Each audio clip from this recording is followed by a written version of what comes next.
My husband said my opinion didn't matter, moved his parents into my house, and pushed me out so his girlfriend could move in as well. So I served him divorce papers and proof that the house was mine alone. My name is Emily Carter. I'm 38 years old, and until recently, I believed I was happily married.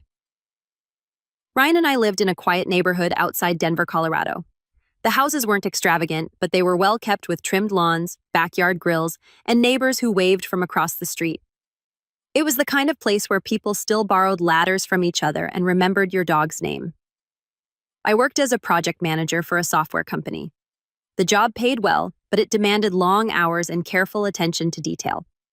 Ryan worked in medical equipment sales. He was charming, outgoing, and naturally persuasive. Those traits had attracted me when we first met for a long time. They were also the reasons I excused his flaws. We had been married for 9 years. 9 years is a long time to build habits, long enough to overlook things, long enough to normalize behavior that would have shocked you at the beginning. When we first dated, Ryan used to ask for my opinion on everything: restaurants, vacations, furniture, financial decisions. Over time, those conversations changed. Instead of asking, he started informing. Instead of discussing, he started deciding. At first, the changes were subtle. Then they became routine. By our 9th year of marriage, I often felt less like a partner and more like an employee receiving updates from management. The strange thing was that I didn't fully recognize it while it was happening. Most people don't. Control rarely arrives all at once. It arrives slowly, wrapped in familiarity. One Saturday morning in early spring, I was drinking coffee on our back patio when Ryan walked outside carrying his phone. His expression already told me he wanted something. "What is it?" I asked. He sat down. "My parents are having a rough time." I sighed internally. We had been having versions of this conversation for months. His parents, Frank and Linda, lived in Arizona. Frank had retired years earlier. Linda worked part-time at a gift shop. They weren't wealthy, but they weren't struggling nearly as much as Ryan claimed. "What happened now?" I asked. Ryan rubbed his forehead dramatically. "The rent went up again." I nodded. "That's unfortunate. They can't keep doing this." I waited. There it was. The real conversation. "What are you suggesting?" Ryan leaned forward. "I think they should move here." I nearly laughed because I assumed he was joking. When I realized he wasn't, I set my coffee cup down. "Move here permanently." "Yeah, Ryan, that's a huge decision. They're my parents." "I know that." "Then what's the problem?" The problem wasn't his parents. The problem was that our house wasn't large enough for 4 adults to comfortably share forever. The problem was that Linda had a habit of criticizing every woman she met. The problem was that Frank treated every room like it belonged to him. The problem was that Ryan wasn't asking. He was selling. And whenever Ryan started selling, he had already made up his mind. "I'd be willing to help them financially," I said carefully. His jaw tightened. "They don't want charity. I'm not talking about charity. They need family." I looked at him. "And what do we need?" He didn't answer. That silence stayed with me. A week later, his parents visited. Officially, it was just a short trip. Unofficially, they spent the entire weekend evaluating the house. Linda opened cabinets. Frank inspected the garage. They discussed possible furniture arrangements as if they were reviewing real estate listings. By Sunday evening, my stomach felt heavy. After they left, I tried having another conversation. "Did you notice your parents talking about the house like they already lived here?" Ryan barely looked up from his phone. "You're imagining things." "No, I'm not. They were just making conversation." I knew better, but arguing felt pointless. Then came the dinner that changed everything. It was a Tuesday night, nothing special: chicken parmesan, garlic bread, a baseball game playing quietly on television. The kind of ordinary evening nobody remembers until something unforgettable happens. Ryan cleared his throat. "My parents are moving in." I blinked. "What?" "They'll be here Saturday." I stared at him. The words didn't fully register at first. "What do you mean they'll be here Saturday? I mean, they're moving in." I waited for the explanation. It never came. Instead, he continued eating. My heart started pounding. "Ryan, we haven't agreed to this." He shrugged. "We don't need to." The room suddenly felt smaller. "What exactly does that mean?" He finally looked up. His expression wasn't angry. That would have been easier. He looked amused. Superior. Like a man explaining something obvious to a child. Then he said the sentence I will never forget. "Your opinion doesn't matter." The words landed harder than a slap. For several seconds, I couldn't speak. 9 years. 9 years together. And somehow our marriage had deteriorated into this moment. I looked at him across the table. He genuinely believed what he was saying. That was the worst part. There was no hesitation, no regret, no embarrassment, just certainty. I expected myself to yell. I expected tears. Instead, an odd calm settled over me. The kind that appears when something finally becomes impossible to deny. I smiled. Fine. Ryan looked surprised. Maybe he expected a fight. Maybe he wanted one. Instead, I stood up, carried my plate to the sink, and went upstairs. That night, I barely slept.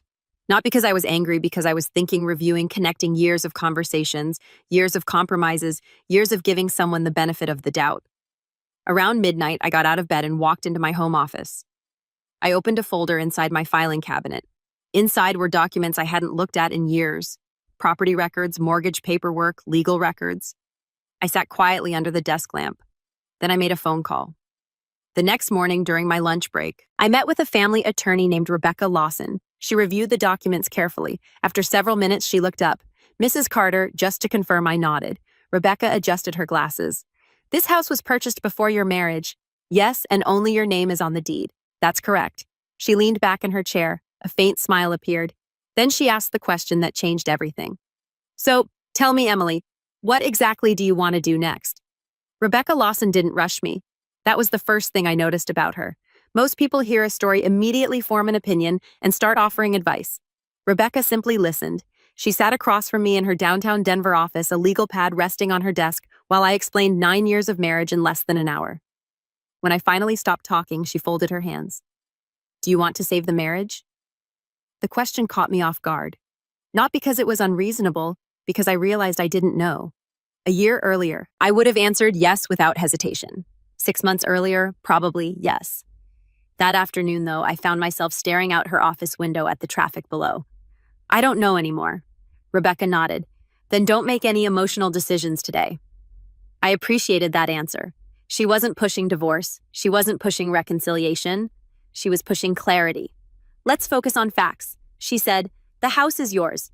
Legally, that's straightforward. The bigger question is whether your husband's behavior is part of a pattern or a temporary lapse in judgment. I almost laughed. A temporary lapse. If only it were that simple. Over the next several days, I began paying closer attention than I had in years. What I discovered was painful, but it was also illuminating. Saturday arrived, so did Ryan's parents. A rental truck pulled into the driveway shortly after 9 in the morning. The amount of furniture immediately alarmed me. This wasn't a visit. This wasn't a trial period. This wasn't even a long-term stay. This was relocation. Ryan jumped out of the truck looking cheerful. Frank followed. Then Linda. By the time they started unloading dressers, side tables, and dozens of storage boxes, nobody was pretending anymore. Linda walked through the front door carrying 2 framed photographs. She glanced around the living room. I think these will look lovely above the fireplace. Not would these look lovely. Not what do you think? A statement, an assumption, a declaration. I watched her hang one of the frames on the mantel. Ryan said nothing. Neither did Frank. Within 3 hours, the house no longer felt like mine. Frank took over the garage. Linda reorganized the kitchen. Ryan acted as if everything was perfectly normal. At dinner that evening, Linda criticized my cookware. The next morning, she criticized my grocery shopping. By Monday, she was criticizing the way I folded towels. Every comment was wrapped in a smile. Every insult disguised as advice.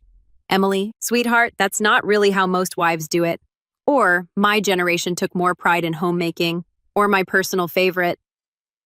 Ryan always deserved someone more traditional. Ryan never defended me. Not once. Instead, he chuckled. Sometimes he even agreed.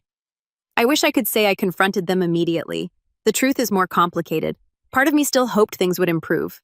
Part of me still believed Ryan would eventually recognize how inappropriate all of this was. Then Tuesday happened. I came home from work around 6:30. The moment I stepped through the front door, I knew something was wrong. The living room looked different. Several decorations were missing. A bookshelf had been moved. A lamp I loved had disappeared. I found Linda in the dining room. Where's my lamp? I asked. Oh, I put it in storage. I stared at her. You what? She smiled. The room flows better this way. For a second, I genuinely thought I had misheard her. You put my furniture in storage. Just a few things. I looked around. The dining room now resembled a showroom for Linda's personal taste. My furniture, my house, her decisions. I turned toward Ryan. He had just walked in from the garage. Did you know about this? He glanced around casually. Looks nice. That was it. Looks nice. No discussion, no apology, no acknowledgement that someone had rearranged my home without permission. That night, I stopped hoping. Not dramatically, not all at once. But something inside me shifted. The illusion cracked.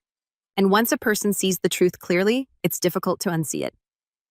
A few days later, another piece of the puzzle appeared entirely by accident. Ryan had left his tablet charging on the kitchen counter. I wasn't snooping. I wasn't searching for evidence. In fact, I was loading the dishwasher when the screen lit up. A message notification appeared. Normally, I would have ignored it, but one line caught my attention. Soon, we won't have to hide anymore. I froze. The message disappeared before I could read the rest. For nearly a minute, I stood there staring at the dark screen. My heart pounded. Maybe it was innocent. Maybe I was misunderstanding. Maybe number. Deep down, I already knew. That evening, after everyone went to bed, I sat alone in the living room. The house was silent. Outside rain tapped softly against the windows. I kept replaying that message in my mind. Soon we won't have to hide anymore. At 11:30, Ryan fell asleep. At midnight, I quietly walked downstairs. The tablet was still charging. My hands trembled slightly as I unlocked it. What I found changed everything. The messages stretched back nearly a year. Her name was Vanessa, 32 years old, marketing consultant, divorced, living across town. At first, the conversations were flirtatious, then intimate, then unmistakably romantic. There was no ambiguity, no room for denial. Ryan wasn't having an emotional affair. He was having a full relationship. My stomach twisted as I scrolled. Hotel reservations, photos, weekend trips disguised as work conferences, lies stacked on top of lies. But the worst message wasn't about love. It wasn't about betrayal. It was about me. One message from Vanessa read, "Are you sure she'll leave?" Ryan responded, "She always avoids conflict. Once my parents settle in, she'll get tired of it and move out herself." I stopped breathing. A second message appeared a few days later. "Then we can finally start our life together," Ryan replied. "Exactly. Just give it time." I felt cold, not angry, cold. Because suddenly everything made sense. The move, the pressure, the disrespect, the gradual erosion of boundaries. This wasn't carelessness, it was strategy. Then I found something even worse. A group text. Ryan, Frank, Linda. My pulse quickened. The conversation stretched back months. His parents knew, not only knew they supported it, Linda had actually written, "Once Emily leaves, Vanessa can move in and stop sneaking around." I stared at the screen over and over, reading the sentence repeatedly. 3 people, 3 adults planning the destruction of my marriage inside my own home. At 1:30 in the morning, I closed the tablet. Then I sat quietly in the dark. I expected tears. Instead, I felt calm. The calm that comes when uncertainty finally disappears. By 8 o'clock the next morning, I was back in Rebecca Lawson's office. She listened carefully as I presented screenshots, messages, and emails. When I finished, she looked genuinely impressed. "You documented everything." I nodded. Rebecca smiled slightly. "Good." Then she opened a folder. Inside were documents she had already prepared. Divorce paperwork, property records, formal notices, everything organized with professional precision. She slid the folder across the desk. "The house remains your separate property." I looked down. My name appeared on every relevant document. Only mine. Rebecca continued. "Emily, if you're ready, we can file immediately." For the first time in months, maybe years, I felt something unexpected. Not anger, not sadness, control. I picked up the pen and signed. The morning Ryan received the papers started like every other morning. That was the beautiful thing about consequences. They rarely announced themselves. They simply arrived. Wednesday began with coffee brewing in the kitchen, Frank watching cable news in the living room, and Linda criticizing someone on television before 8 o'clock in the morning. Ryan came downstairs wearing a blue dress shirt and checking emails on his phone. Nobody knew their lives were about to change, least of all Ryan. I stood at the kitchen counter stirring cream into my coffee while Linda rearranged items inside a cabinet for what felt like the 100th time. "Emily," she said casually, "I've been thinking." I nearly laughed. That sentence had become a threat. "Oh, we should probably convert your office into a guest room." I looked up. "My office?" "Well, yes." She smiled as though discussing the weather. "Frank needs a quiet place for his hobbies." For a moment, nobody spoke. Then Ryan nodded. "That makes sense." Of course it did. Everything made sense when it benefited them. I took a sip of coffee. Interesting idea. Ryan barely glanced up. We'll figure it out. The word irritated me more than it should have, because every decision lately seemed to involve a mysterious we that never actually included me. At 10:15, the doorbell rang. Frank answered it. A few moments later, he walked into the kitchen, holding a large, certified envelope. "Ryan," he said, "this is for you." Ryan looked mildly annoyed, probably expecting another insurance notice or work document. He signed the receipt, opened the envelope, then frowned. I watched his expression change, confusion, curiosity, concern, then something else, something deeper. His eyes moved rapidly across the pages back to the first page, then forward again. The color drained from his face. "What is this?" Nobody answered. Linda stood up. "What happened?" Ryan continued reading. The silence stretched long enough for everyone to become uncomfortable. Then suddenly he pushed back his chair hard. "What the hell is this?" Linda moved closer. Frank stood up. Ryan looked directly at me. For the first time in months, his confidence seemed shaken. "What did you do?" I set my coffee cup down carefully. "What does it say?" He stared at me, then at the documents, then back at me. His hands were trembling. The room felt completely silent. And then it happened. The moment from the beginning of this story. The moment that had lived in my imagination ever since I signed those papers. Ryan's voice cracked. "No." He flipped through the documents. "No." His breathing became uneven. Then he shouted, "No, that's impossible." Linda grabbed the paperwork. "What is it?" Ryan looked genuinely panicked. Not angry, panicked. The difference mattered because anger comes from believing you're still in control. Panic comes from realizing you're not. Linda scanned the first page. I watched her confidence evaporate almost instantly. "Divorce." Her voice sounded small, confused. Then she turned another page and another until she reached the property documentation. What does this mean? Rebecca had prepared everything meticulously. The documents were clear, simple, undeniable. The house had been purchased years before my marriage. The deed listed only one owner, Emily Carter. Me. There was no ambiguity, no loophole, no misunderstanding. Frank adjusted his glasses and took the papers. For several minutes, nobody spoke. The room felt frozen. Finally, Ryan looked up. "This isn't right." "It is." "No." He shook his head. "We're married. Yes, that means it's our house." I met his eyes.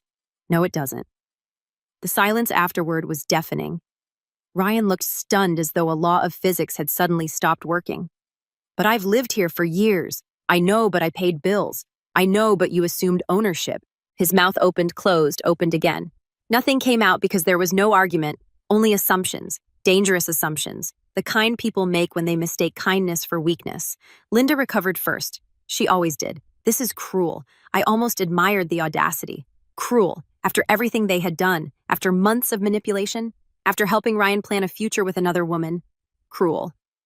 I folded my arms. No, cruel was moving into someone's home while planning to force them out. The room went silent again. Ryan's head snapped toward me. "What are you talking about?" For a brief second, I saw genuine fear. Not because he didn't understand, because he knew exactly what I meant. I walked to the counter, picked up my phone, opened a folder, then placed it in front of him. Screenshots, messages, emails, evidence, months of evidence.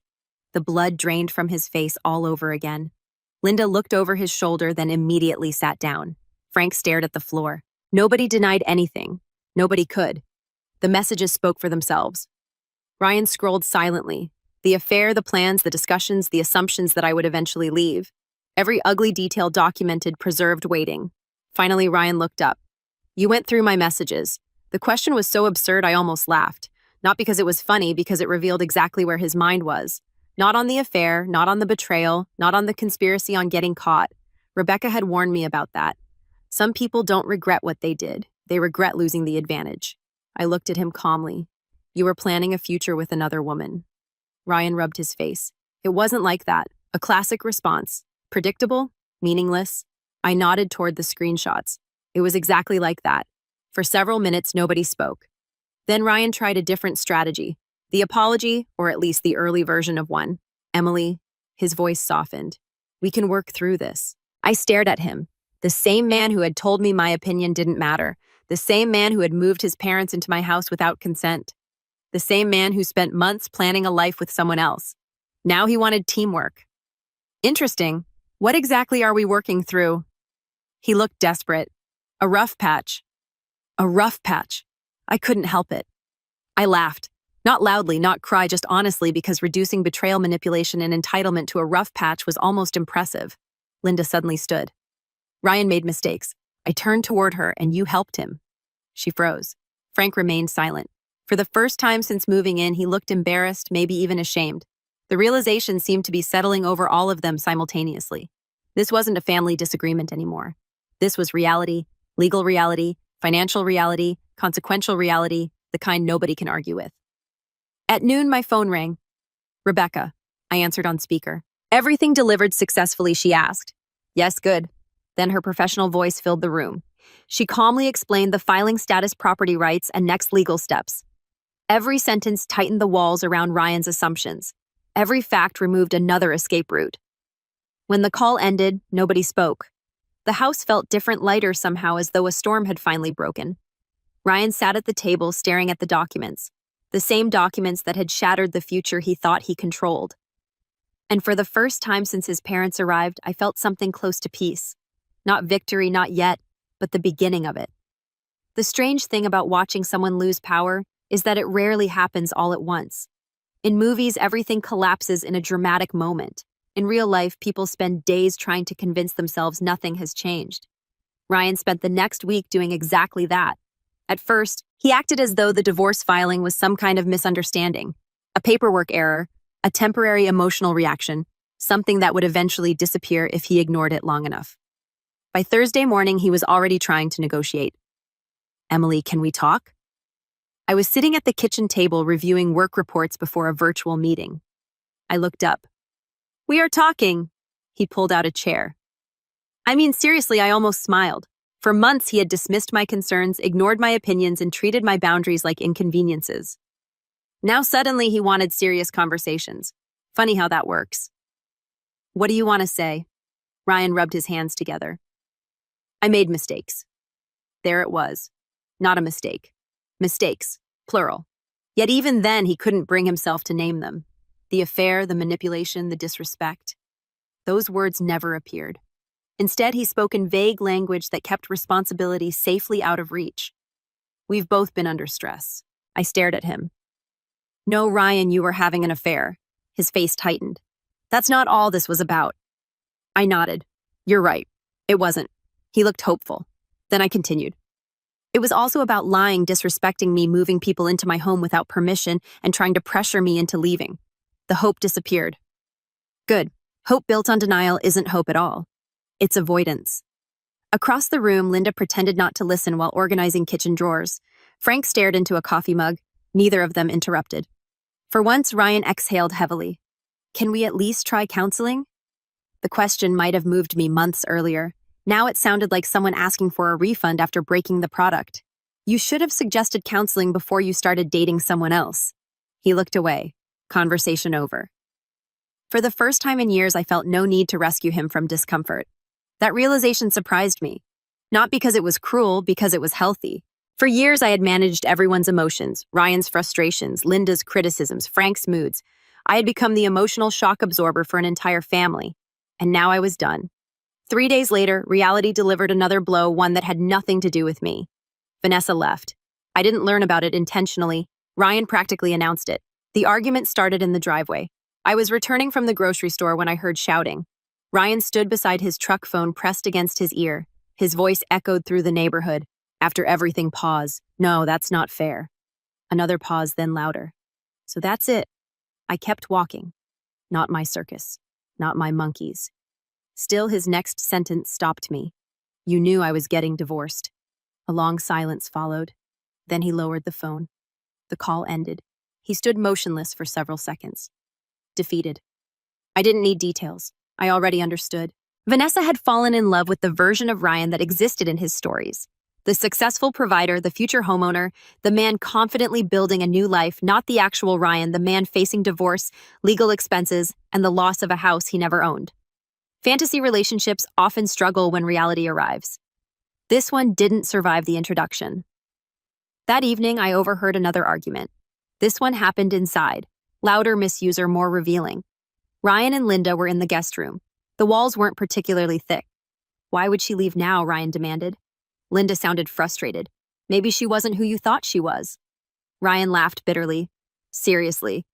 Then came the sentence neither of them realized I could hear. We did all this for nothing. Silence followed. A long silence. The words lingered. We did all this for nothing. Not I. We. The alliance was finally cracking. Good. Because alliances built on selfishness rarely survive failure. The following week brought another development. Frank approached me alone. That had never happened before. He found me watering flowers near the front porch on a Saturday morning. The weather was warm, the neighborhood was quiet. For a moment, he simply stood there awkwardly. Then he cleared his throat. Emily. I looked up. Yes, he shifted his weight. The man suddenly looked older than I remembered. Smaller somehow. I owe you an apology. I hadn't expected that, not from Frank. Of the three of them, he had always been the quietest. The follower, the observer, the man who avoided conflict by letting others create it. I set the watering can down. Okay. He looked embarrassed. Ryan told us things. I waited. He said you wanted out of the marriage. Interesting. He said you didn't care about the house. More interesting. He said eventually you'd leave anyway. I listened quietly. Frank sighed. I should have asked questions. Yes, he should have. We both should have both, meaning him and Linda. The admission mattered. Not because it erased anything, because it acknowledged reality for perhaps the first time. I was wrong, he said. Then he walked away. No excuses, no requests, no manipulation, just accountability. A rare thing, a valuable thing. Unfortunately, Linda wasn't ready for accountability. Not yet. 2 days later, she cornered me in the kitchen. Her tone carried the sharp edge I had come to know so well. You've destroyed this family. I nearly laughed. Not because it was funny, because the accusation was absurd. No, Linda. I looked directly at her. Your son destroyed his marriage. She folded her arms. You could have forgiven him. Why? The question surprised her. Clearly, she expected a defense and explanation. Instead, I simply waited. Why? Why should I forgive betrayal immediately? Why should I absorb consequences that belong to someone else? Why was accountability always expected from the victim but optional for everyone else? Linda couldn't answer because there wasn't an answer. Only entitlement. And entitlement sounds persuasive right up until someone asks it to explain itself. 3 weeks after the divorce filing, Ryan finally accepted the inevitable, not emotionally, legally. His attorney reviewed the property records. The conclusions were identical to Rebecca's. The house wasn't marital property. There would be no ownership claim, no dramatic courtroom reversal, no miracle, just facts. When Ryan received that confirmation, something changed. The anger disappeared. The bargaining disappeared. Even the denial disappeared. What remained was regret, raw, visible, and entirely too late. One evening, he found me sitting on the back patio watching the sunset. The Rockies glowed orange in the distance. The air smelled like freshly cut grass. For several moments, neither of us spoke. Then Ryan sat down. I really thought you'd stay. His voice sounded tired. I looked at him. I know. He laughed softly without humor. I thought you loved me too much to leave. There it was. The truth not hidden behind excuses, not wrapped in clever language, just truth. He had mistaken love for permission, patience for weakness, loyalty for surrender. And now he was finally beginning to understand the difference. Ryan's parents moved out first. The process was surprisingly quiet. There were no dramatic confrontations, no screaming matches, no police officers standing in the driveway, just cardboard boxes, rental trucks, and the heavy silence that follows bad decisions. Frank found a small apartment across town. Linda followed, although she clearly wasn't happy about it. The morning they left, I watched from the kitchen window while movers loaded furniture into a truck. For a brief moment, I remembered the day they had arrived. The confidence, the assumptions, the certainty that they were stepping into a future they controlled. Now that certainty was gone. In its place stood reality. Frank carried boxes without complaint. Linda barely looked at the house. Part of me expected her to say something sharp before leaving. One final insult, one final attempt to blame someone else. Instead, she simply climbed into the passenger seat and shut the door. The truck pulled away, and just like that, they were gone. The house immediately felt different, not larger, lighter, as though someone had opened a window after keeping it shut for too long. I walked through every room that afternoon. The living room, the dining room, the kitchen, each space felt familiar again, peaceful mine. I found the lamp Linda had placed in storage and returned it to its original spot. Then I moved my grandmother's framed photograph back above the fireplace. The small actions brought me more satisfaction than I expected. Not because they were acts of revenge, because they were acts of restoration. Over the next several weeks, Ryan continued preparing for his own move. The divorce process remained remarkably straightforward. There were no major disputes, no hidden assets, no legal theatrics.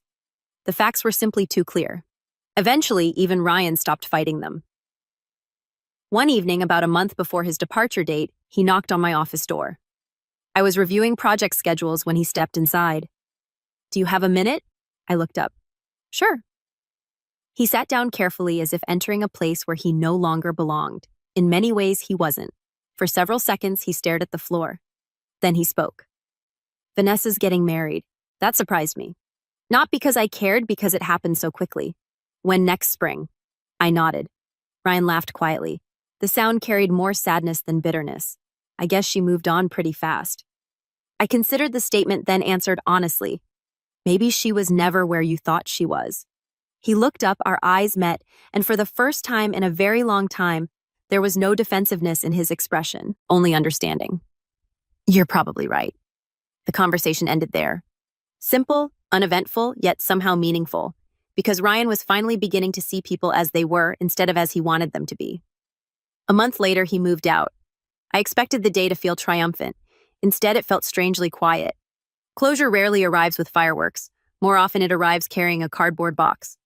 As the last truck disappeared down the street, I stood alone in the driveway. 9 years. 9 years reduced to paperwork. Moving trucks and memories. Some good, some painful. All finished. I won't pretend I felt nothing. Despite everything, Ryan had been part of my life for nearly a decade. I had loved him, truly loved him. The betrayal hurt precisely because the love had been real. But love alone isn't enough. Without respect, love eventually becomes exhaustion. Without trust, love eventually becomes fear. Without accountability, love eventually becomes permission for bad behavior. I finally understood that, and understanding brought peace. The following months became some of the healthiest of my adult life. I renovated the guest room and turned it into a reading space. I planted flowers in the backyard. I joined a local volunteer organization that helped women navigate financial and legal challenges after divorce. That experience changed me more than I expected. Every week I met people carrying stories remarkably similar to mine. Different names, different cities, different circumstances. Yet the same core lesson appeared again and again. Too many good people mistake endurance for strength. Too many kind people tolerate behavior they should never accept. Too many loyal people believe setting boundaries makes them selfish. It doesn't. Sometimes boundaries are the most loving thing a person can create for themselves and for others. About 6 months after the divorce was finalized, I received an unexpected text. "Ryan, would you be willing to meet for coffee?" I stared at the message for a long moment. Then I agreed. Not because I wanted reconciliation, because I felt ready. We met at a small coffee shop downtown on a chilly October afternoon. Ryan looked different, not physically, emotionally. The arrogance was gone. The certainty was gone. Life had sanded down some sharp edges. After a few minutes of small talk, he set down his coffee cup. "I owe you an apology." I waited. A real apology sounds different from a strategic one. You can hear the difference almost immediately. Ryan took a breath. "I spent years taking you for granted." I remained silent. I convinced myself that because you were patient, you'd always stay. Another pause. "I treated your kindness like weakness." There it was, the truth. Not polished, not rehearsed, just truth. His eyes drifted toward the window. I kept waiting for someone else to make me happy. He shook his head, and I nearly destroyed everything because of it. For the first time since our separation, I believed him. Not because he wanted something, because he didn't. There was no request, no manipulation, no hidden agenda, only accountability. The kind that arrives after consequences have already done their work. When he finished speaking, I smiled gently. "I forgive you."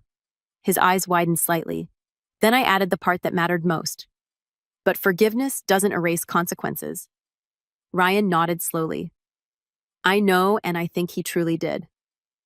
We talked for another 20 minutes before saying goodbye. When I walked back to my car, I felt surprisingly light.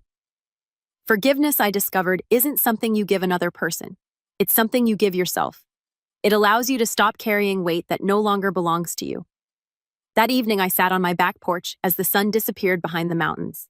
The air was cool. The neighborhood was quiet. A soft breeze moved through the trees. The house stood exactly where it always had. But I wasn't the same woman who had once sat here wondering whether her voice mattered. I knew better now. The greatest revenge wasn't taking everything from Ryan. The greatest revenge was refusing to let him take anything else from me. Not my home, not my dignity, not my future, and certainly not my sense of self-worth. If there's one lesson this experience taught me, it's this. When someone tells you your opinion doesn't matter, believe what they're revealing about themselves, not about you. The people who truly love you value your voice. They respect your boundaries. They don't mistake your kindness for permission to hurt you. And if they do, eventually life has a way of teaching lessons that no argument ever could. Sometimes justice doesn't arrive through anger. Sometimes it arrives through truth. And truth is powerful enough.